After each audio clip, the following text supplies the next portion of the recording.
Well, as many of you know, we've just wrapped up a successful winter fund drive with your help and support. But what you may not know is KPFT played host to the Pacifica National Board as the network's national board meeting was held right here in the Bio City.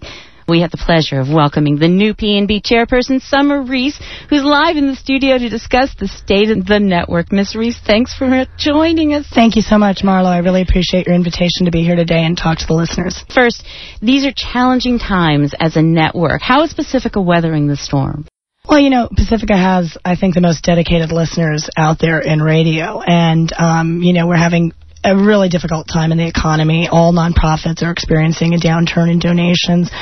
And yet, during fund drives, our listeners still continue to come through for us. So I think it's going to take a lot of concentrated work on the part of the various individuals involved, both in governance and management in the network, and the cooperation of the 5 sister stations and their local boards to make this work. But I think, so far we're staying strong. Lots of radio stations are closing down around the country, and Pacifica's still here, and we're still standing. We're still here. Yeah. Yeah. Well, now, this is a new position for you. So what is your vision for the network? What do you see? I see resolving a lot of our internal conflicts. We represent a lot of different communities with different constituencies and interests, and we need to see that there are enough hours in the radio broadcast day to represent a broad range of viewpoints. And I'd like to see, greater harmony and collegiality between the various people that, all love the network, but they come here with their own particular interests and what they see as a vision for the network. And they need to see that there's room for the other people in the room that have other visions, that these are harmonious within the mission statement, which wants, to bring together a broad range of voices not commonly heard in the same medium. That is our mission. And, and beyond that, to see an increase in listenership, to have better penetration of the radio markets. We're in some of the largest radio markets in the country, so we really, we need to improve some of the programming, but we also need to improve outreach and, advertising. But, what is that? That's outreach, so that people know you're there. Advertising? Well, not advertising on air, but really, things to let listeners know, hey, there's this fantastic radio station in your market. Tune in. Emerging technologies to get us rolled out better, using apps, using the internet, streaming, all of the things which are, challenging the media market and yet having a broader impact, and Pacifica needs to take greater advantage of those and have more identification as a network. We have 5 stations in 5 cities, major cities, and frequently we kind of operate as separate moving parts rather than as a cohesive whole. So I'm hoping as a network that we'll get, brand identification as a network and some cohesion that helps us to expand and reach a broader audience, and that will obviously help us to weather all the storms if we have more listeners supporting us. It sounds very forward-thinking. It sounds really right there. But now, if there was anything you could ask of our listeners, what would you ask? I would ask, well, obviously for their continued support, the loyalty that we've always had. For the listeners that, sometimes we have listeners that, I used to listen, but now I don't listen anymore. Come back. Check us out again. Tell other people, help to promote the station. Bring in new people. Bring your good ideas in. If you think there's a really good program that should be on the air that isn't, come and advocate for that in a pleasant kind of, creative fashion that says this is what we'd like to have on the air, and bring those constituencies in. If you represent a certain segment of the community that you don't think is adequately represented on the air, come and advocate for that and bring some good ideas to the table to help expand our outreach. It's really about reaching more people, because we don't occupy a large market share in most of our markets, but we should. And part of that is outreach. And listeners, all of them can be outreach people. Everyone can say, hey, I love this station. Have you listened to this station? Can you, why don't you check this out? And be ambassadors to the rest of the community. And if you can get somebody to listen to just one show that you think is awesome on the air, this is my favorite show, check it out. I've had people check out our station in Los Angeles because, I had the really cool music program turned up in my car when I started it, and the guy getting into his car next door said, hey, that's some really good stuff. What is that? And my kid, who's 9 years old, is like, KPFT, 90.7 FM, blah, blah, blah. And the guy's tuning in the radio station before I've even pulled out of my parking space. That's what I'm talking about. If you love it, say you love it, and tell people what you love and ask them to listen to. This is an off-the-wall kind of question, but, do you think that Arbitron actually represents our listeners? Are we really getting a full vision of who's listening to our stations? Arbitrons are extremely controversial, and I think are recognized by everyone as being limited in their application and not necessarily fully representing the demographics and the listenership.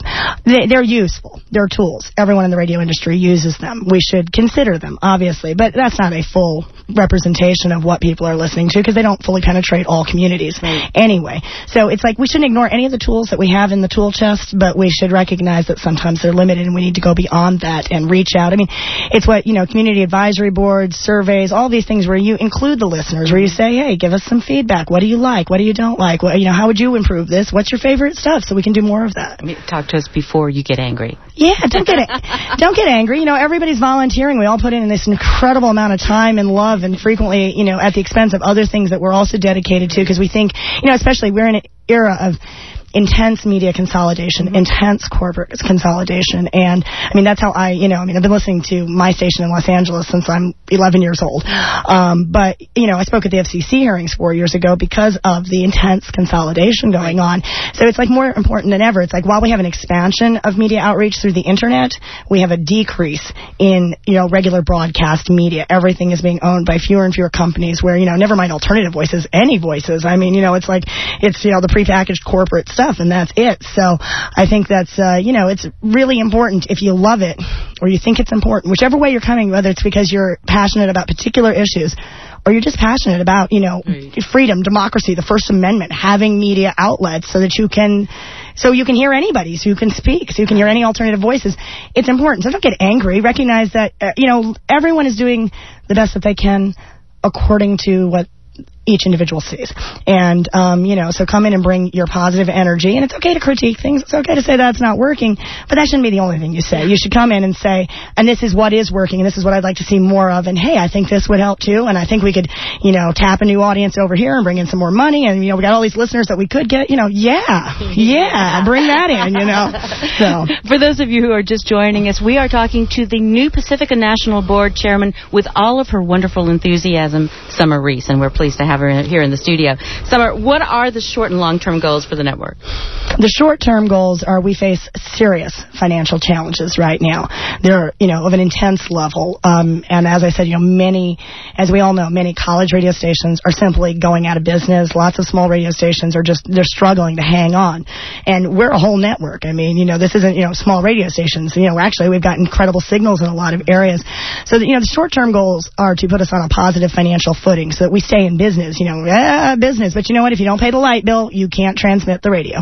So the short-term goal is to, weather the current economic storm. I don't care what kind of recovery they claim we're having. Everybody I talk to thinks there's a depression or a recession or something still going on out there, And so we need to be able to, survive what's happening around us in the country. And, obviously we have intense attacks from the more right-wing elements of the country that would like to completely do away with CPB funding for public radio, for educational radio, for community radio. They don't want to see any type of funding. So the short-term goal is to simply be sustainable and strong. The long-term goals are back to those, increasing listenership. We've got great programming, and people should hear it, and you need to let people know that we exist. So, I would like to see us really expand our listenership and have a little more network identification. We have really good programming at all of our stations, but we often don't cross-pollinate and share that programming with each other, where we take the best of the best and say, hey, would you like to broadcast this too? This is really good, So the long-term goal is obviously, and to get really financially stable so that whatever happens out there, we're okay. Excellent. And finally, what's the biggest challenge facing the network right now? Well, kind of following up on that last one. Obviously we have, our internal issues and the disparate elements that, may not get along, but the really biggest challenge is economic. It's from the outside. When people don't have money, they can't support things, and they really have to dig in to say, yes, I can support this. So I think it's critical that we expand listenership so that we aren't asking the same people over and over again to dig in their pockets, but ask many more people to contribute a little. If we all work collectively and support what we're doing here, it will be successful. And part of that is doing the better outreach and letting more people know that we exist. And then, we can weather any of these storms. Well, Summer, it's just a joy to have you here. We are so glad that you're here in town and that you are so enthusiastic. And we know it's going to be a fabulous, fabulous term for you. Thank you so much for doing this. Thank you, Marlo. I really appreciate being here today. We've been speaking with the new Pacifica National Board Chairperson, Summer Reese. Thank you.